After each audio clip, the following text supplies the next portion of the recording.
दोस्तों, आज हम बात कर रहे हैं अस्थाकाइन डीएक्स सिरप के बारे में।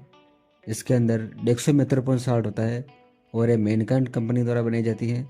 इसका उपयोग मुख्यतः ट्राई कफ यानी सूखी खांसी को ठीक करने के लिए किया जाता है। सूखी खांसी हो या फिर गले में जलन या गले में खराश हो तो इस तरह के लक्षणों को ठीक करने के लिए इसका उपयोग किया जाता है। इसके और भी बेनिफिट्स हैं, जैसे जुकाम के अंदर नाक बहना, आंखों में पानी आना, इस तरह के एलर्जिक वाले लक्षणों से राहत पाने के लिए इसका उपयोग